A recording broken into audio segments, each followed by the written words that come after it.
Hey folks, good morning. It's Grant over at Local Cooling Farms. We're moving the cattle. They're a little hungry this morning, which is fine. Got these spring gates, which I love, which we're adding more to the farm. We did two for each gate on 2 gates. See, and I really am a big fan. So I'm moving them here. We're taking it right. It's a 90-degree turn. So I've got a dummy line set up right there. We got the spring gate set up on that gate, and then we got the 3-strand high tensile on my left and my right. Woo! We're bringing them, and we're gonna lock them down on the section of the internal road,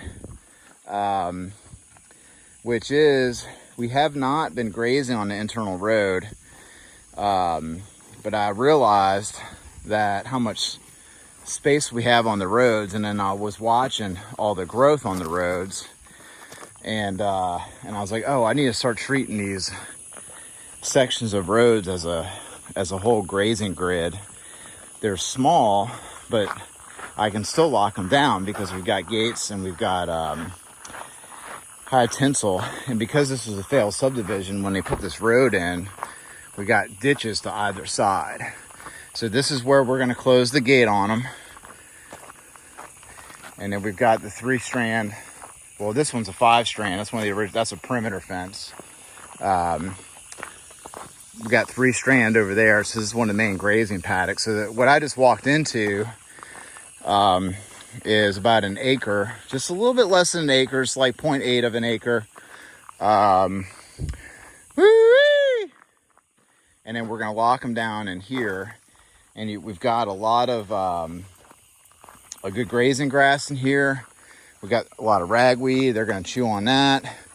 We just got a lot of stuff in here. I mean, I think for the 20 head that we have right now, we'll probably be able to keep them in here for like 2 days. So it's just bonus. And then they're going to manure it. Hey, Crooper. Woo-wee! They're going to manure it, and then it's going to grow even more grass. And then these ditches right now are dry. They're moist, but they're dry. They're not going to pug them up too bad, but really I kind of do want to get them to go in there, because if they start manuring in those ditches, then we'll have more grass growth, and it'll actually help slow down the water and help percolate a little bit. And so we're going to be, they built the ditches because they were assuming that there were going to be houses built in this area, but we're not building houses. So I don't think we need as much ditch. I'd rather have stuff growing in there, because they're not full all the time. Woo-wee! So I'm just going to bring them over here. Normally what we would do is just walk them down exactly where I'm going, and we would do a right turn right here, and then we'd put up a dummy line right here. Well, 2 things. One, asking them to do all these right turns is stressful for them, and then we weren't grazing all this, and so now we can bring them in here, graze them, for about 2 days. We put some Fertrol mineral in there, and then when we're ready, then we'll just call them to the gate, and they'll be coming in from both sides, and it's going to be a really nice natural flow. It's going to be a paddock to paddock shift, and not a paddock, right turn type shift. So it should be a lot easier to bring them in here as well. And then we're getting more forage, so it's going to be less stress on the cattle. We're making the farm more efficient, and the only negative thing is that we're not going to be able to really drive up and down this road, which connects some of our other paddocks. So that's the only downfall to the whole thing.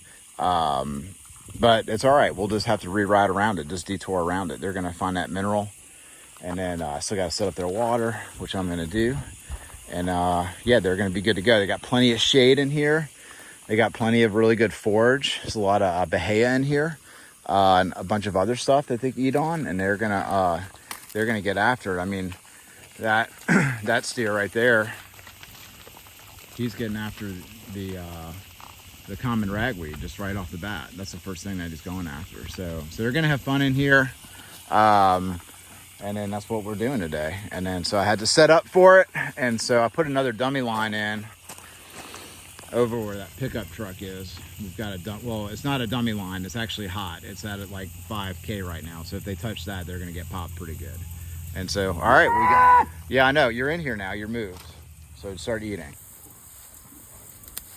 Get it. Oh yeah. It's like jackpot right there.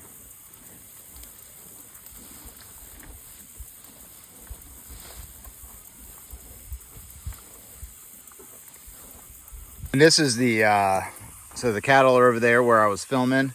And then this is where I cut them off from the road. So we got the three-strand fence, three-strand high tensile fence over here. I'm walking through the ditch that's parallel to the road. So we got this 3-strand high tensile, and then we just got the step-in post and kind of put it through the 2 pieces. So now that all that pressure is being put on that high tensile, we just have our universal poly braid on the, you know, I think at the time those reels were like $3 or something, you know, just cheap reels that we started with.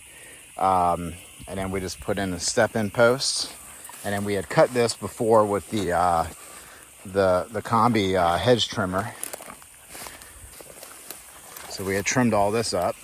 That's important because the cattle need to see the line. And then now we're getting into the heavy clay gravel part. So we actually hammered these pieces in, you know, using the hammer to do that. And then we just did the same thing on this side. So we mowed, you know, through that area. That ditch is deeper than the ditch on that side. So I'm gonna step over. This is like 5K. And then that hedge trimmer, we do use that steel combi system. I can't say enough good things about it.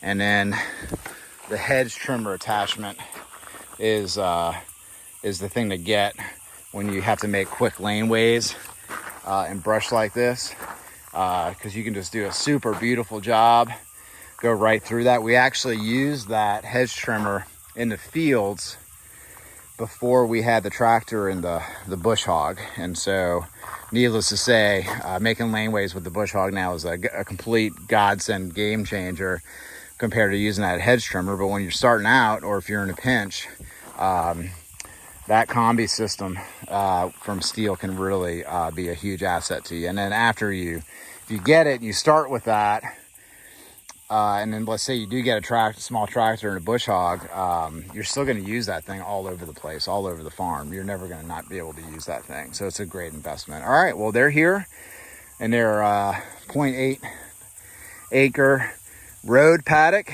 And then the only reason I didn't give them all of this road is because I got piles of farm junk in this section, and I got to clean all this stuff up before I bring any cattle in here. So that's going to be the goal, is actually next time give them this whole section, which is the 90-degree turn going back to the main area of the farm, and then if I give them this area, it's going to bring it up to a full acre in here. So that's just going to be a matter of time before we get organized enough and we can start doing that.